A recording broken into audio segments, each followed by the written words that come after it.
Well, good morning, good afternoon, good evening, whatever time it is, wherever you are tuning in. Thank you so much for joining me today. This is the Such Sweet Thunder meditation program. And today I'm offering a talk introducing a stage of this meditation. It's the next stage of this meditation practice where we open our awareness and attention to the internal field, feelings and emotions. Now, if you've been with me prior to this, we've done practices where we feel the breath and the body, and we opened our awareness to the sounds and the silence of the present moment. Then we opened our eyes and we took in the visual field.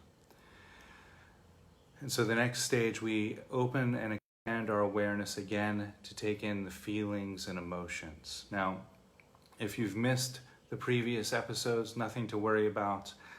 You can still get great benefit from joining me here today. If not entertainment value, hopefully a little bit of philosophy, a little bit of knowledge about emotional material and about how we can experience emotions with a sense of mindfulness.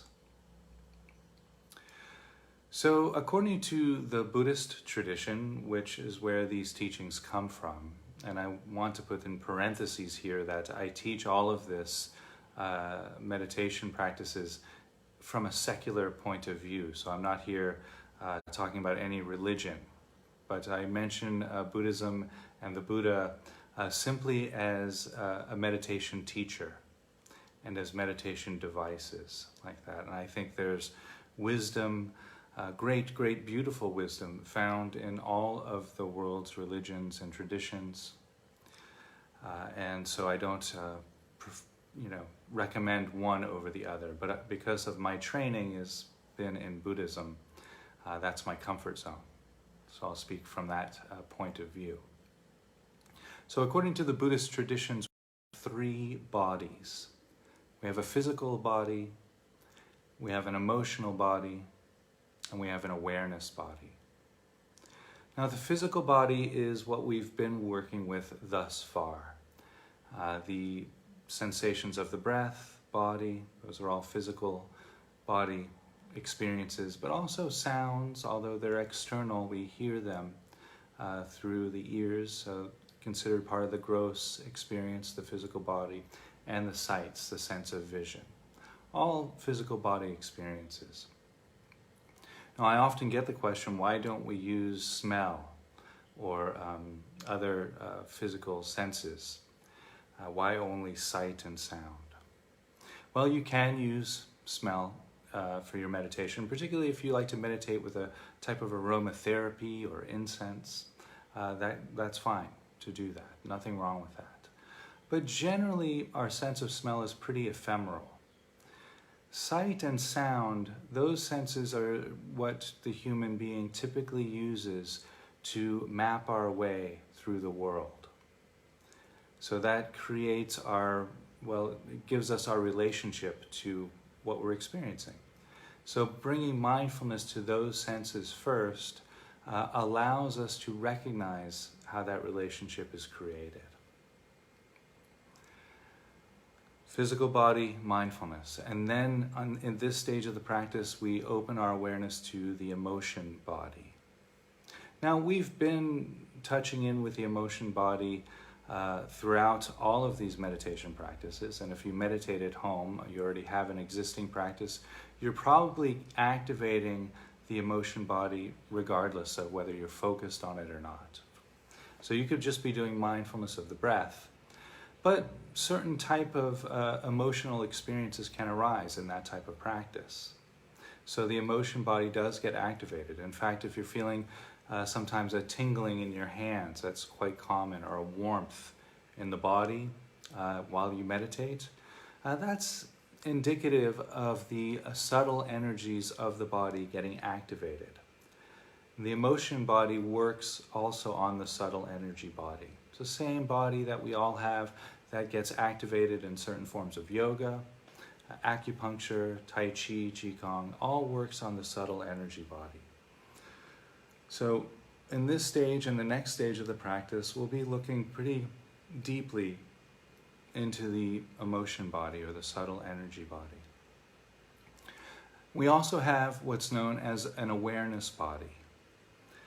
Now this is the type of experience that transcends verbal thought. You can't really say anything much about it because it's beyond concepts. It is what experiences what's arising, but it itself can't be experienced like that. That's the awareness body. Now that too also gets activated and strengthened through simple mindfulness meditation practices, because each time you get distracted in those practices and then you return back to the present moment, in that returning, you're actually strengthening the awareness body and cultivating a heightened sense of awareness and attention in that activity. So all three bodies are getting stronger through most meditation practices. But again, in this practice, the Such Sweet Thunder method, we spend some weeks or some months really targeting each of the bodies so that we get a really well-rounded meditation experience like that.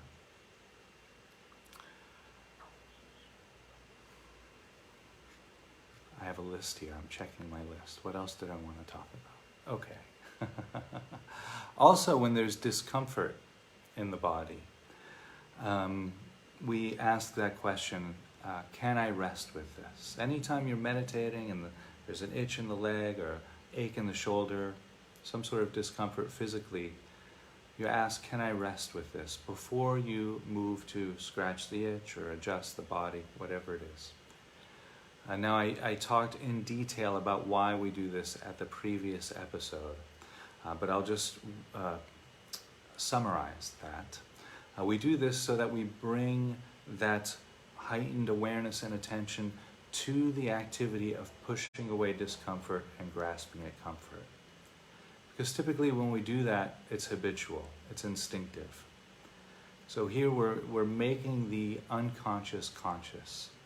And as Carl Jung so astutely pointed out, anything that is left in the unconscious will unconsciously control and dictate our behavior.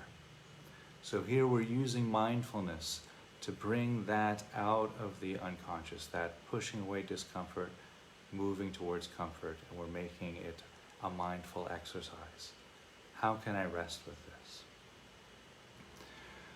So the deeper we can rest in the breath, the body, the sounds, the visual field, without thinking about it, without labeling any experience, the more awareness and attention we then have, which is used to focus in and become aware of our emotions and our feelings. Now, when we do that, those emotions and feelings might seem very uncomfortable. Much in the same way that when you started a meditation practice, the body felt rather uncomfortable. But then after some days, weeks, months, or years, it gets much easier and easier to just simply rest in whatever's arising in the body. So now we turn and focus our awareness on the emotion body. We start to notice the discomforts there as well. Emotions we might not have allowed ourselves to experience before. Now, when I often talk about that, people get a little bit, creeped out. They think maybe some really heavy emotional material might come up, and they even perhaps start looking for that experience during meditation. First of all, we don't have to look for any feeling or emotion. When we go into the meditation practice, we'll bring our awareness to the internal field, any feelings or emotions that are present, and then we simply notice what we're feeling. Now, if we've done, awareness of the breath, awareness of the body, the sounds, and the visual field, and then we bring our awareness to the internal field, we might feel really nice, really comfortable. That can happen sometimes. So we just notice that. Oh, this feels really relaxed. It's a nice warm feeling. Simply noticing what's arising internally. That's enough. We don't have to, at this point anyway, go digging into our past, into some really challenging emotional material, that is a separate practice, and I will talk more about that in a later episode. But for this Such Sweet Thunder practice, breath, body, sounds, visual field, and then we open our awareness to what's happening in the present moment internally. Now, there might be a strong emotion that arises. That does happen from time to time during a meditation practice. Perhaps last week, for example, somebody made you very angry. And so now you think you put that to rest, but as anger can sometimes do, it rears its ugly head. Particularly during meditation practice, that is not uncommon. So the idea then is to rest. Acknowledge what's arising. There's this anger. Okay. Now, as soon as anger arises in the present moment, there will most likely be thoughts about the anger, right? You all probably know this already. So the anger arises. You feel maybe a tension in the abdomen or in the shoulders. Maybe the jaw starts clenching or the fists get tight, or depending on the vividness of this memory, you might even start to perspire or sweat. That's all the visceral experience of anger. Now, immediately when that starts, the mind starts to go, I can't believe that person said that. I should have said this when that person said that. I'm going to call that person up and say, filth, foul, foul, filth. How can you filth, foul, foul, filth? I'm going to punch you in the jaw. That's all of the verbal chatter that goes along with the anger.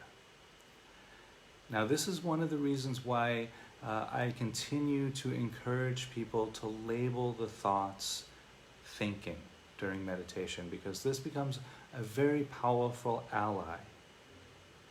So when you notice the thoughts about that situation there spinning around, say thinking.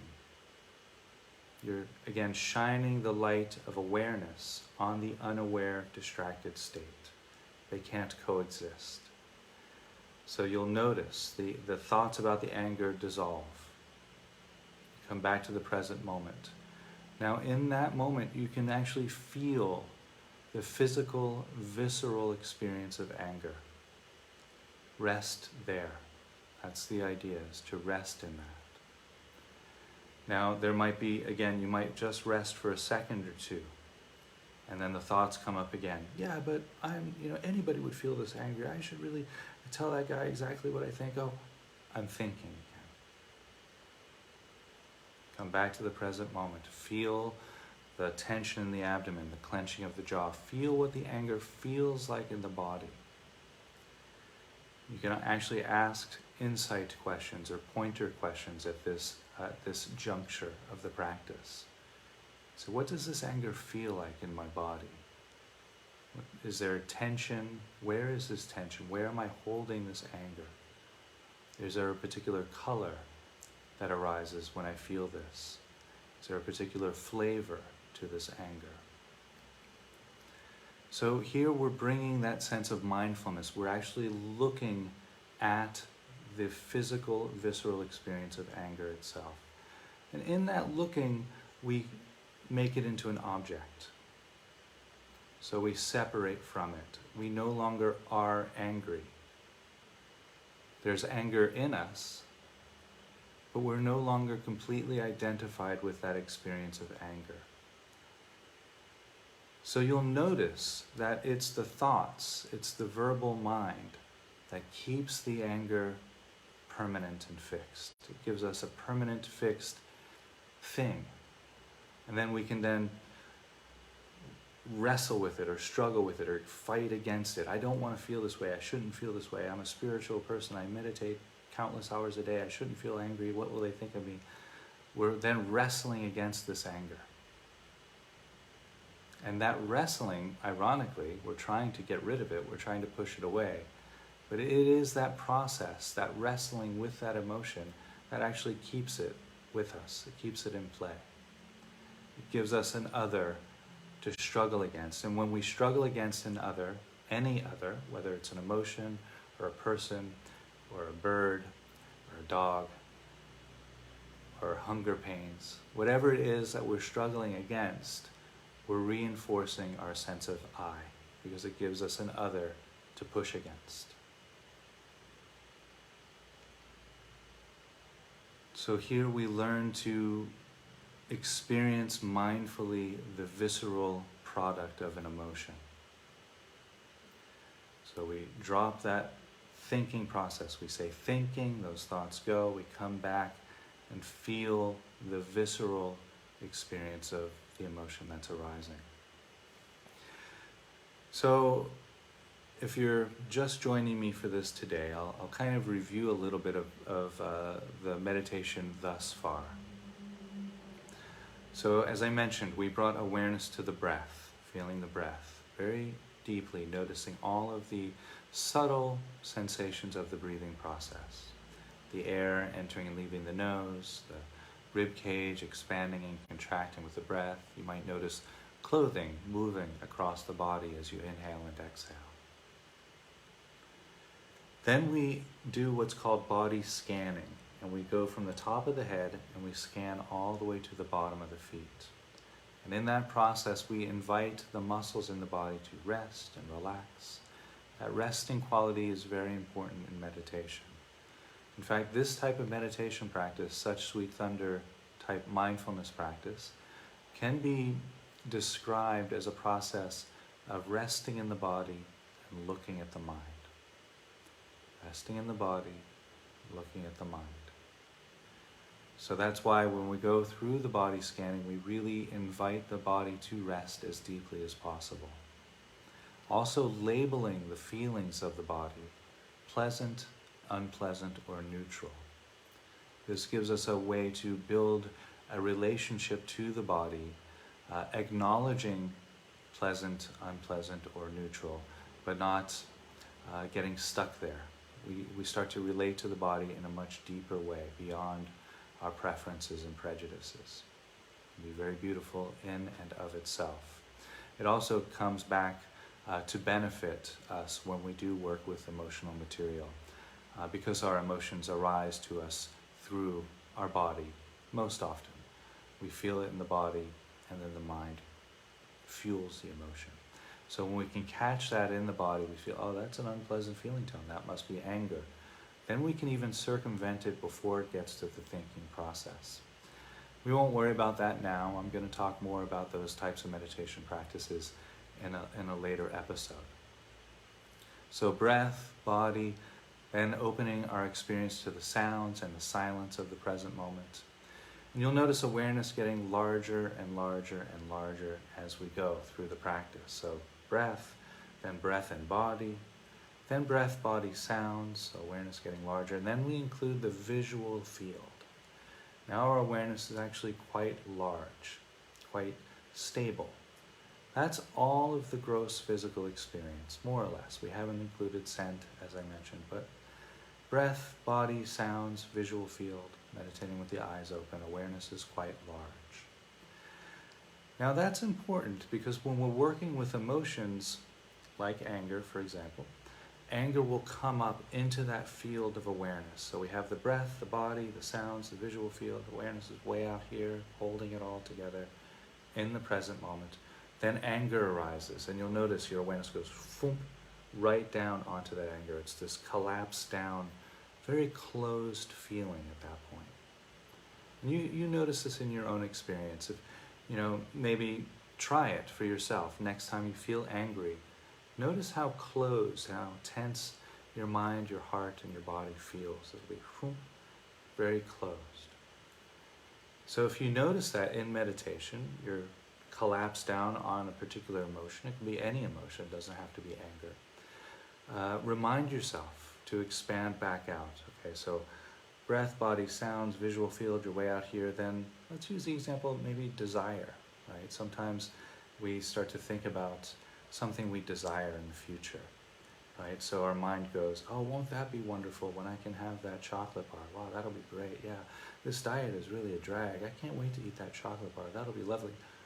Your awareness is there, right down on that chocolate bar. You're not in the present moment anymore. You're not feeling the breath. You're not feeling the body. So the idea is not to push that desire away. We don't want to repress that. We don't want to label it as negative. It's the human experience. We all experience desire. So you recognize, okay, I'm collapsed down. I'm not in the present moment anymore. Say thinking, let those thoughts go. And just feel the visceral experience of the desire. Might be a pang of hunger in the stomach, your mouth might start watering, so forth. Then expanding out, including the rest of the bodily experiences, the breath and the body, awareness getting larger, you see.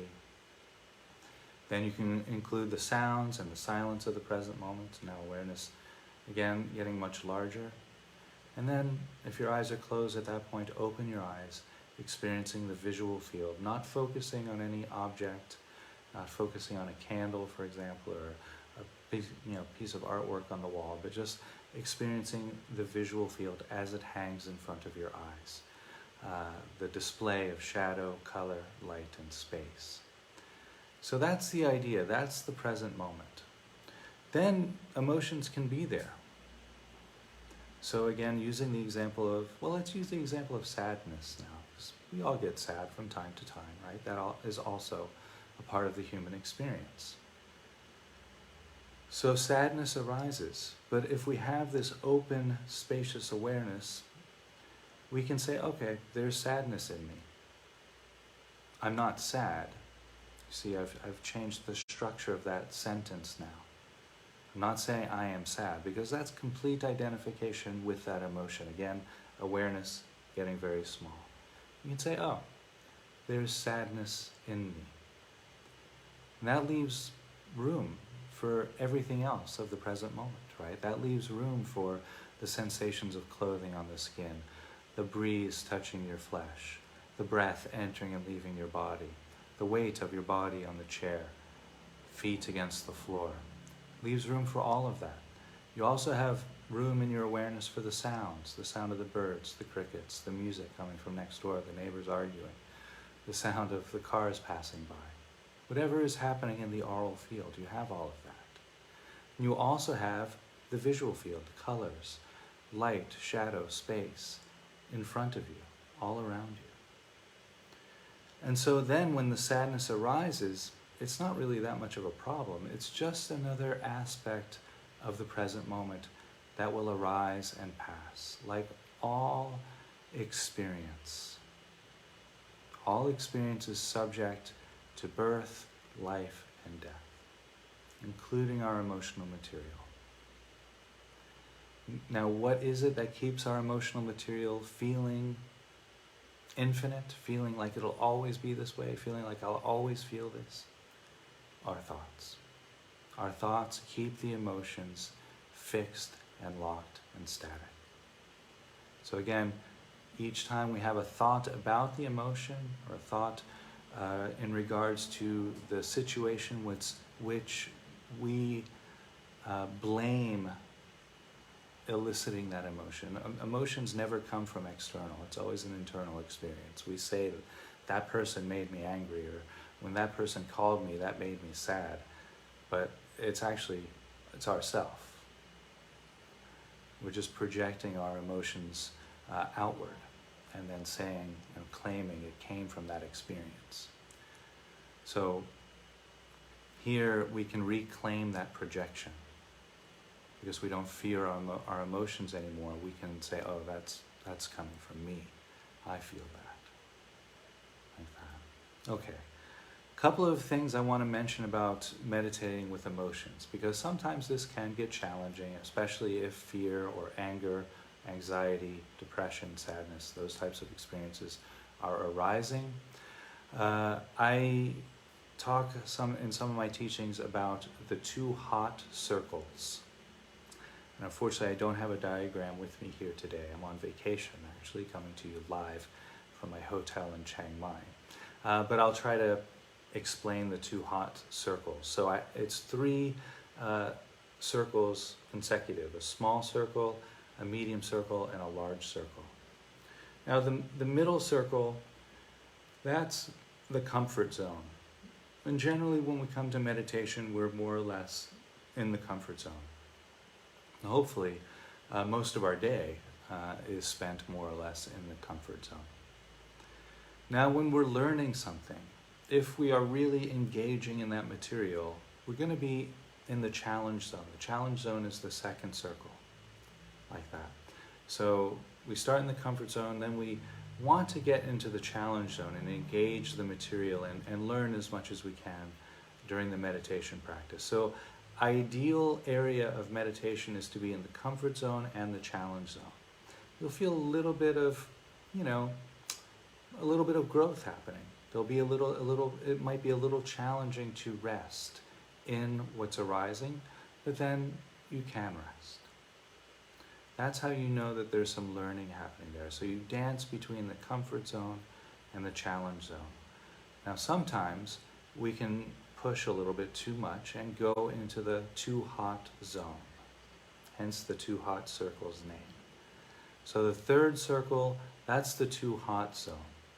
And you'll know the too hot zone because your body will be clenched up. You might start really crying very deeply. A little bit of tears during meditation can be good, but this, it's just too much, and you're pushing against the practice, and you might even say, oh, this is too much, this is too intense, I can't do this anymore. If you reach that stage, or if you reach the too hot circle, you can take a deep breath, let everything rest, come back to the breath, come back to the body, get back into the comfort zone. Then, try again to try to balance between the comfort zone and the challenge zone. That's where the learning takes place. Now, if you find that you've gotten into the too hot zone a second time, that's it. You're done for the day. It doesn't matter if you were there for 3 minutes meditating, 2 minutes, 1 minute. If you've gotten into the too hot zone more than once, you've done enough. Get up, have a cup of tea, go for a walk, take some deep breaths, relax and rest. Come back maybe in a day when things have settled and you feel more stable and more ready to engage where you can stay in the comfort and challenge zone. Now in this practice, that doesn't happen very often, sometimes, and so I just want to give that as kind of a warning label on the practice. It does happen from time to time where one can enter into an emotional state that's just a little bit too hot. So the idea then is to balance out the experience. Breath, body, sounds, vision or sight. That should be about 50% of the experience. And the other 50% should be the internal field at this point in the practice. So present moment awareness, 50%, and feelings and emotions, 50%. So why do we do this? Why? Well, it is an aspect of the present moment. In every second, with every moment, the human nervous system contacts an environment. And as a gift of having a human body with a human nervous system, that contact gives rise to either pleasant, unpleasant, or neutral feeling tones. It's just automatic. Having a human body, a human nervous system, that engagement brings that response. Pleasant, unpleasant, or neutral. Now, unconsciously, generally, one interprets pleasant, unpleasant, or neutral with attraction, aversion, or indifference. This gives us our experiences throughout the day of, I like that, I don't like that, or I don't care about that. Now that generally is remaining unconscious. We're generally not aware of that before taking up a meditation practice. Now, attraction, aversion, and indifference gives rise to our emotional reactivity. Attraction gives rise to lust, desire, craving. Aversion gives rise to anger, fear, dread, hatred. Indifference gives rise to boredom or racism or prejudice. So these, you can clearly see now how this chain reaction, when it's left in the unconscious, brings about much suffering, much much of society's illnesses come from this unconscious reactivity. So we practice in meditation shining the light of awareness inward to experience the emotions, the feelings, and how they are responding to the pleasant, unpleasant, and neutral feeling tones that are arising in each present moment of our experience. It's a very, very beautiful, very deep, very profound practice. So I hope you will join me this time on, it'll be Thursday evening in America, Friday morning in Thailand, where I am located currently. I hope you will join me. I'll be guiding a meditation into present moment awareness, and we'll do those stages exactly as I've outlined here today. Breath, body, sounds and silence, the visual field, shadow, color, light, and space. Then we'll turn that light of awareness into the internal field, noticing any feelings or emotions, and we'll rest in all of that. Now again, you don't have to have done the previous episodes to get benefit out of joining me for the next episode on Thursday evening, Friday morning. Do come along even if you haven't seen any of the previous episodes. And by the way, all of those previous episodes are available on my YouTube channel and on Instagram, and or if you scroll through Facebook on my wall, they're all up there on the wall as well. If you have any questions, please do private message me through Messenger, or you can put them at the bottom of the screen below the video. I'll be doing a Q&A session. I do one every 3 or 4 episodes. I do a Q&A session. Also, if you are curious about the book, Such Sweet Thunder, I am sending out PDF files of the book. So if you'd like to follow along in the book with these episodes, that's how I'm making that accessible to everyone. Happy to do that. If you are in a country that is afflicted with this COVID-19, please, please, please take all of the precautions necessary. Stay home when you can. Wear your masks. I know this mask thing has become a hotly debated political item. I'm not making a political statement. I live in Thailand, where everyone wears a mask. They've been wearing masks since the 90s, every flu season. Guess what? We're almost 3 months clear of COVID-19. So the scientific studies say the masks work.